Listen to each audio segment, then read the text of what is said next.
It's time for The Story Behind the Person, featuring lively, in-depth conversation with compelling guests from our community. And here is our host, Jonathan van Bilsen. Hello and welcome to this episode. My guest today is Dr. Kimberly Ferguson, a medical practitioner in Port Perry and a member of the North Durham Family Health Team, a service many of us are unaware of. We'll learn all about Dr. Kim's involvement as well as the story behind this highly motivated individual. We'll be right back after these messages. Top care with top stylists. Book your next hair appointment with Port Perry's award-winning hair salon, Rosario Greco Styles. The hair experience you deserve. Book today. Call 905-985-0099. Not all Canadians have the time nor desire to manage their finances, and often that responsibility is up to financial professionals. Our goal is to help Canadian families achieve a happy and successful financial future. Visit us, the McClellan Financial Group of Asante Capital Management. Welcome back. As I mentioned, my guest today is Dr. Kimberly Ferguson with the Port Perry Medical Associates. Dr. Ferguson, welcome to the show. Thank you. Thanks for having me. So I know you're involved in the family health team. I wanted to talk a little bit about you first as a physician and just in general, because your life is a little bit different from most physicians in that you didn't just get out of school, go into doctor school and started practicing, right? Mm-hmm. You went into the insurance business. I did. So you were born in Aurelia, correct? Yes, yeah. And home of Gordon Lightfoot. Mm-hmm. Wow. Bless his soul. What's that? Bless his soul. Oh, yes. Yeah. I know. Now, it was a non-medical family that you're born into, right? Your parents aren't in the medical business. I don't think there's anybody medical, even healthcare professional in my family. Okay, all right. So I take it then your parents did not plan on you becoming a doctor. They were kind of thinking, you're going to become a business person and so forth. Is that right? Well, no, I was always going to be a doctor. In your mind, but not in your parents' mind. In my mind. I don't know. They just wanted me to succeed. Of course. Right? And do well. Right. So, yeah. So, from the time I was about 3 years old, I always said I was going to be a doctor. Oh. Yeah. That's interesting. So where other kids were playing with Tonka toys and playing nurses, you were playing doctor, if I could say that. I was like, why do you want to be a nurse? Yeah. That's silly. You could be a doctor. Right? That makes sense. So obviously in my head, I felt that was better or that was something that I wanted to do. So you guys moved around a bit. You ended up in Myrtle, which is just south of Port Perry. Yes. On a farm, a hobby farm. Yeah. And so what's the hobby farm? What do you have? Like cows, pigs, horses, ducks? We had a little dabbling of everything. We always had horses, and we bred and raised horses. We tried cows. We had rabbits. We had pigs. We raised dogs. We did pheasants. We used to have a little incubator in the bathroom upstairs in the farmhouse. We sit there on the potty watching the little eggs open up. So now I wasn't too involved in that. My brothers did that more. So.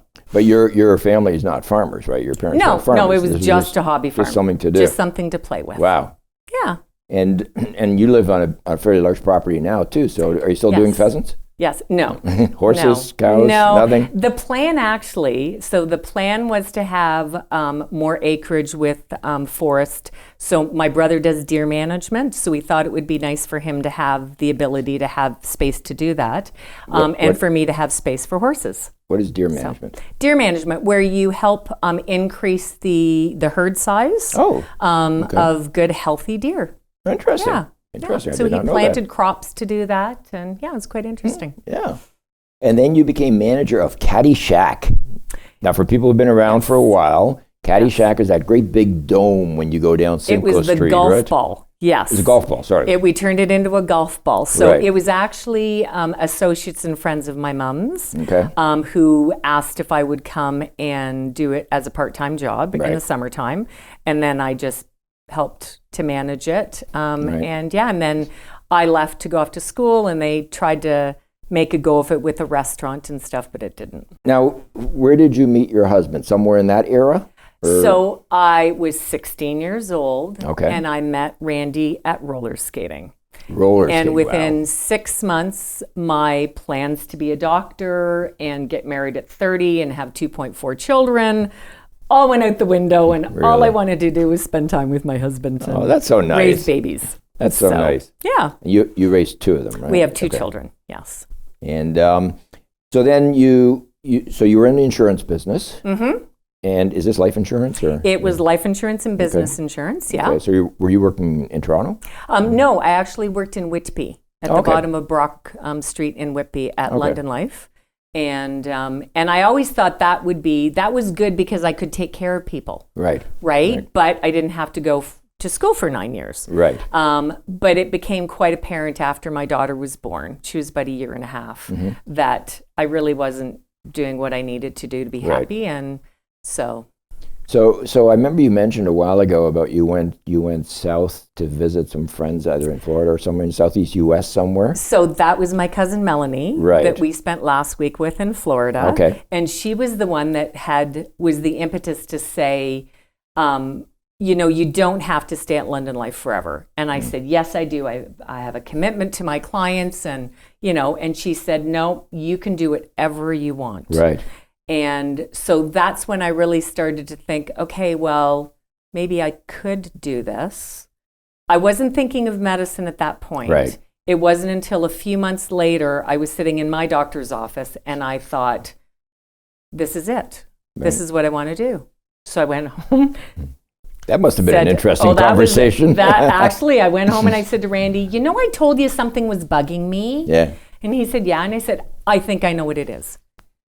What do you think I go back and become a doctor, a family doctor? And he went, well, yeah, I guess so. It'd be hard, but I think we can figure it out.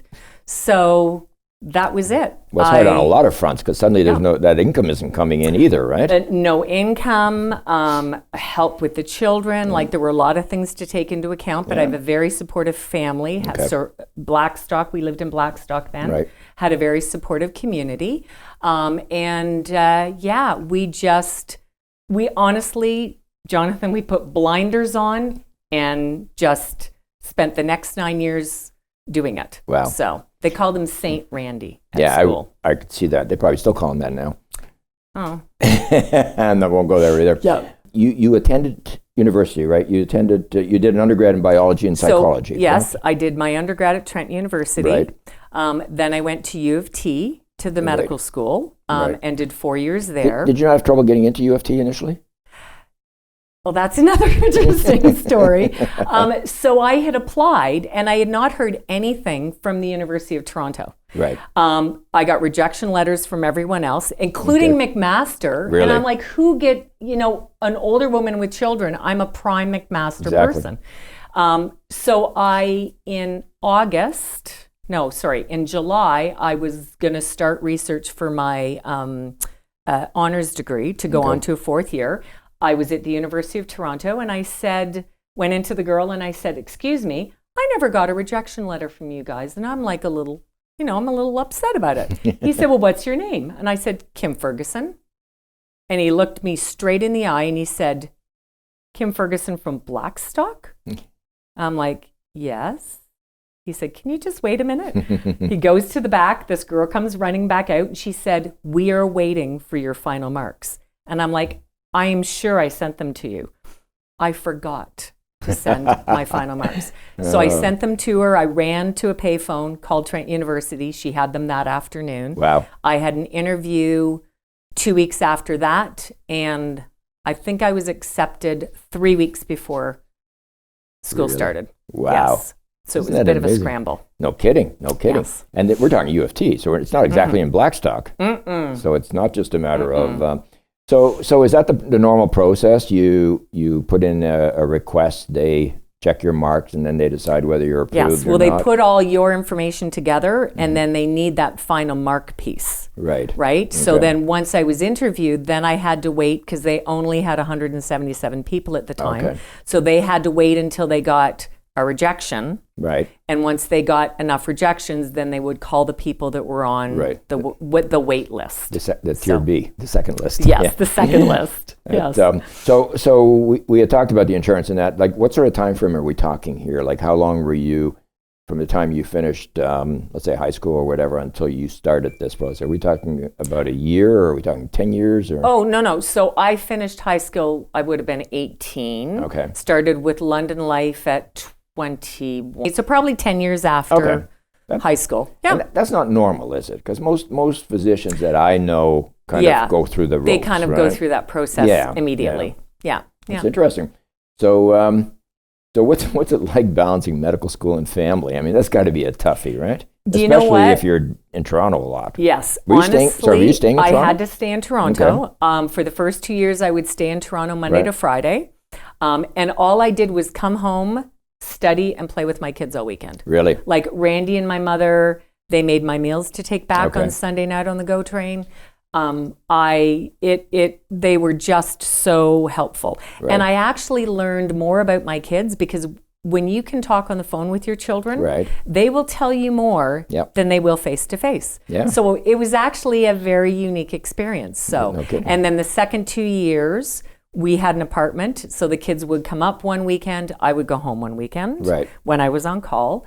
And then the last year, I was actually in Port Perry for the last year of my residency. And so it was like, it was a challenge with children, but it worked out, obviously. Well, plus, I mean, you're lucky you have your mother there, because your husband had to work too, right? I mean, somehow food has to get on that table. Yeah. Because they don't pay you when you're going through university for this. They do not pay you. Now, I did get OSAP. Okay. And so that helped, and I was able to work in General Motors as a student in between, so that helped. But once you start your residency program, so once you do your 3 years of undergrad, your 4 years of medical school, in your residency program, you are paid.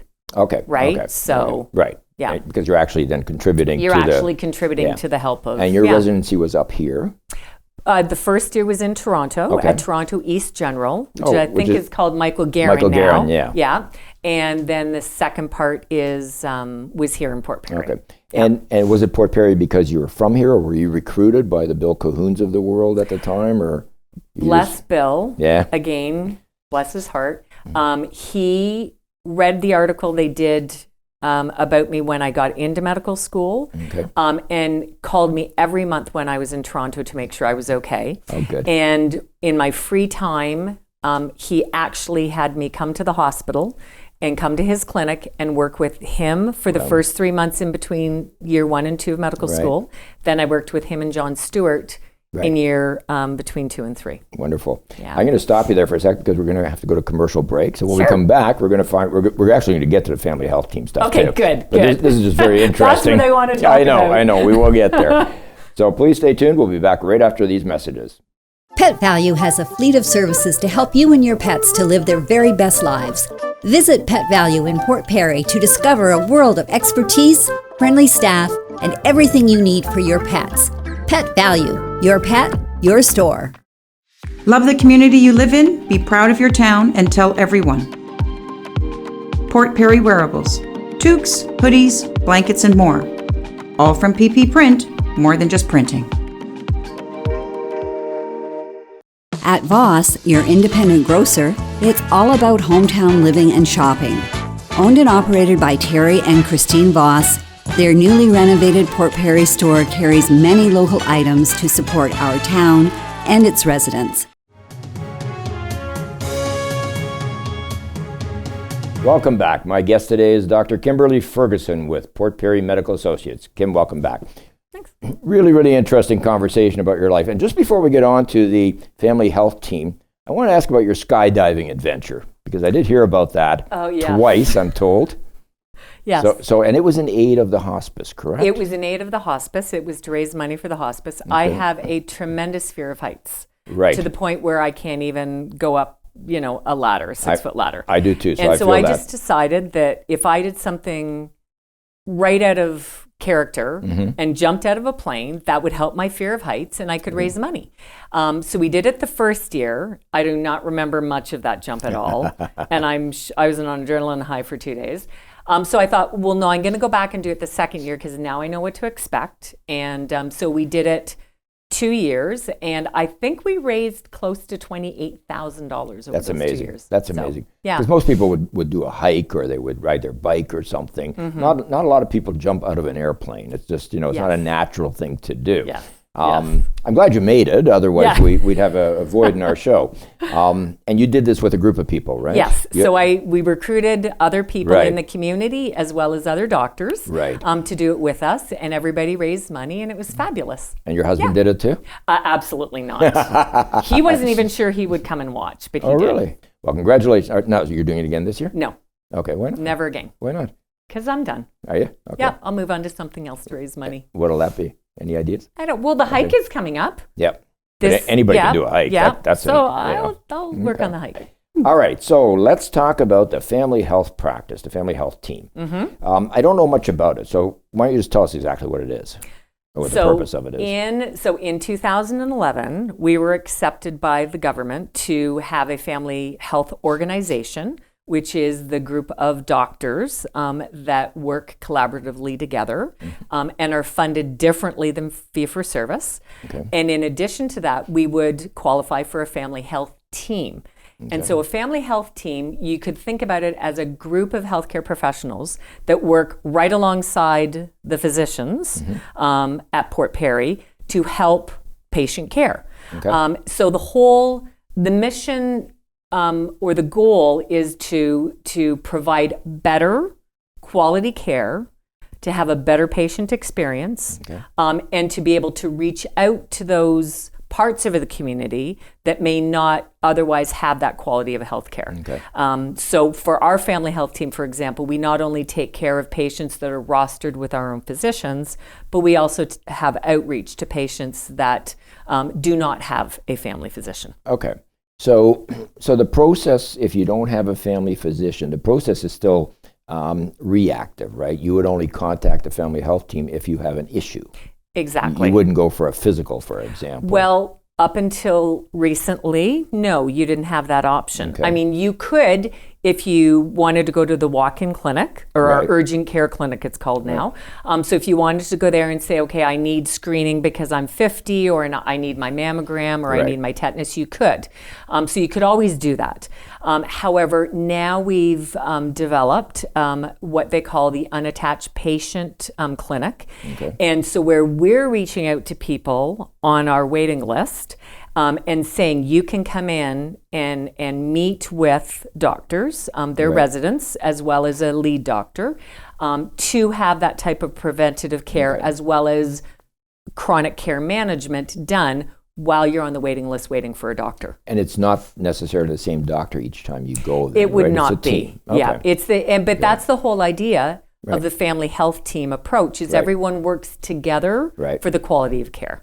And is there a fee for this? No. There's not. No, it is covered by, like right now, the government completely covers that service. Okay, so if I understand it correctly, so you have a group of physicians, let's say you got half a dozen physicians who are part of this. So if I call up, I don't have a family doctor, I've done something, I've hurt my toe, I need to see a physician, I could conceivably call that unit and get an appointment. You could, but we'd probably redirect you to call the urgent care clinic and be seen for something acutely, because you don't want to have to wait to be seen. And really, what we want to do is more comprehensive care at the for those unattached patients. Okay, so it's full care, like from mental health to everything. Yes. Okay. Yeah. And there are many aspects, many facets to this too, right? It's not just so many facets. So what are some of them? Okay, well, I'm going to act. Is this your I'm piece going to of have paper to read that you them. have This here? is my piece of paper I asked you about. Because yesterday, Judith Sanders is one of the leads of the program. We started going through and thinking of all the teams and thought of all the different parts of care. So I'm just going to read them off because I think it's important for people to know. So caregiver support, therapy for depression and anxiety. Okay, let me just stop for a second. So let's say that I suffer from depression or anxiety. I may not even know that, right? You may not. So let's say somebody tells me, my family, that I've got to go and see somebody. So that would be a case for me to make the call.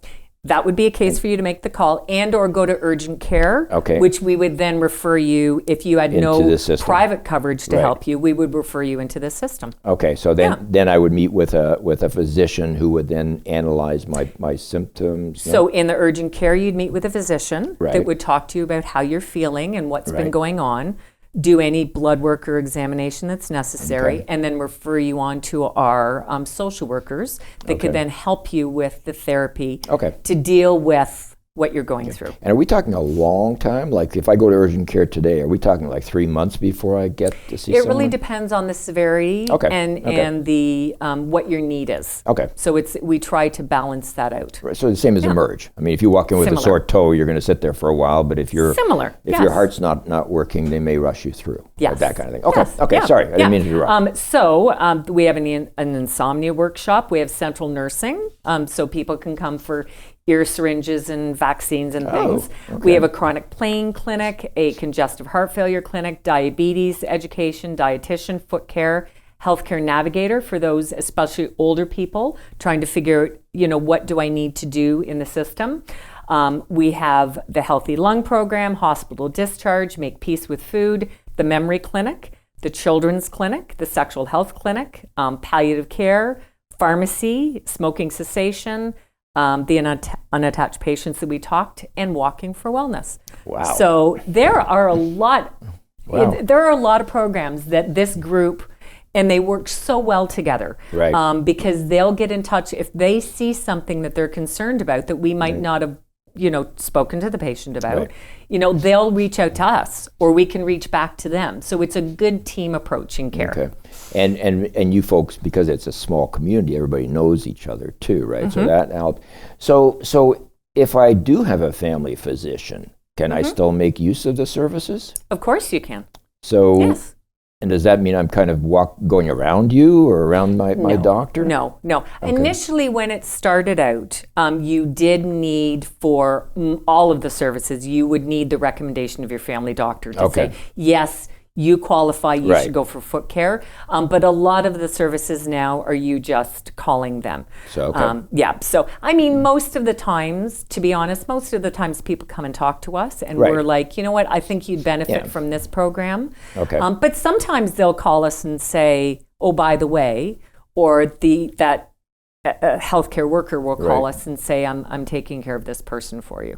Okay, so so if you were my family physician, I came in to see you, and I was suffering from some sort of a mental anxiety, a mental issue, you would then direct me through the system to see the appropriate psychologist, psychiatrist, or whatever the case. And if you have your own funding through work or family member, then it's better to use that funding. And the only reason being is because then it allows us to keep our resources for people who don't have that private funding. Okay, so it's along the lines of a private medical clinic where they have different features within, except you don't have to pay for it, which sounds good. So is this something that's, now to me this is the best kept secret in Port Perry, because you've been going for how long? 2011, so this is our 13th year. And I only heard about it recently through one of your board members, because you have a board who is strictly for the family health team, right? Yes, so it is structured because of the funding with the government. It is structured under a board management. And you have several people on the board who are not necessarily in the medical industry. I believe we have, don't quote me, we have one community member now and 2 that are pending, in addition to the docs. Right. Yeah. So it's which is good, because then you do get some input from outside of the medical community. You do, and you get a different perspective. Right. That we don't get because we have a different way of thinking about it. Of course. We're doctors. Yeah, and you all think the same way because that's what you do, and I get that. Kind of. For the most part. We'll let that one go too. Yeah. So what's the future for the family health team? What does the future hold for that? Like, is this something that's going to expand throughout Canada? Oh, we certainly hope so. Yes, so the family health teams are becoming more readily accepted, and are, there is more funding coming out, hopefully, to develop more family health teams. Right. Because I think the government realizes, medicine is not in good shape right now. Right. And so I think the government recognizes that this team approach is the way to go. Right. And now, very excitingly, we are outreaching. One of the big things is us to collaborate with other community partners to make it not only quality of care, but a good patient experience, to bring people in or reach out to other community services to help them. So we go to Brock Township, we go to Uxbridge and so forth. So if they have a service that we don't provide in Port Perry, you can use that. We can link with them. Yeah, excellent. It's quite interesting. It's amazing. Now, how do people get a hold of this? So if you have a family physician, that's easy. You make an appointment with your physician and go. But if you don't have a family physician, what do you do? Well, you can contact the Family Health Team, which maybe we can put that number on our clinic number, extension 6070. Okay. And it will really depend on what the issue is as to whether we direct you to, finding a doctor, the unattached patient clinic, or directly to urgent care, or even directly to the emerge department. But if it's something that's been going on for a while and it's not really urgent, it's just, I want to have it looked at, then it would be going through this. Yeah, so then definitely urgent care is the way to go. Okay, yeah. So there's lots of ways for people to get into the system. Yes. And that's kind of the key. Because before, if you don't have a physician, you're not in. Right. Kim, our time is up. Well, thank you very much for hearing about the team. No, thank you very much for sharing your own personal experiences. Quite interesting. Yes. Quite interesting. I'm still not taking up skydiving, no matter how much fun it might be. That's okay. That's okay. I don't blame you on that one. But thank you very much for being here today. And thank you all for watching. Please join us every month right here for the story behind the person on Rogers TV.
Want to know what's happening in Skewgog?